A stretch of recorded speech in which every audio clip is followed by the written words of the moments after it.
Viewers, welcome to மாமியா சமையல் channel. இன்றைக்கி நம்ம சேனலில் பருப்பு குழம்பு பார்க்க போகிறோம். இது ரொம்ப சூப்பராக டேஸ்டியாக சீக்கிரமே பண்ணக்கூடிய டிஷ் தான்.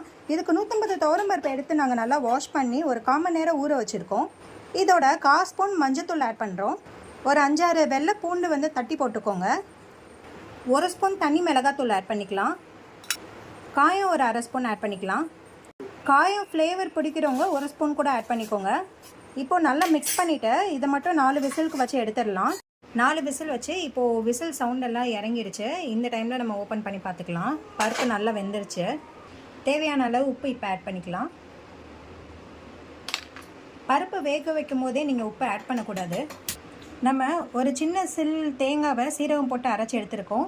இதோட தாளிக்கிறதுக்கு கருவேப்பிலை, வரமிளகாய், கொஞ்சோண்டு கொத்தமல்லி கடைசியாக போடுறதுக்கு. இப்போது இந்த பருப்போட நம்ம தேங்காய் சீரகம் அரைச்சி வச்சுருந்த விழுதை ஆட் பண்ணிக்கலாம். நல்லா மிக்ஸ் பண்ணிக்கலாம். உங்களுக்கு பருப்பை வேகாத மாதிரி இருந்தால் கூட 2 விசில் கூட வச்சுக்கோங்க. இந்த ஸ்டேஜில் உங்களுக்கு தேவையான அளவு தண்ணி ஆட் பண்ணிக்கோங்க. இப்போ எல்லாம் சேர்த்து நல்லா மிக்ஸ் பண்ணிடலாம்.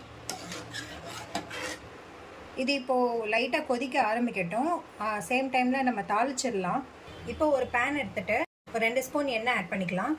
தேவையான அளவு கடுகுலேருந்து ஆட் பண்ணிக்கோங்க. நாங்கள் ஒரு 3/4 ஸ்பூன் எடுத்துருக்கோம்.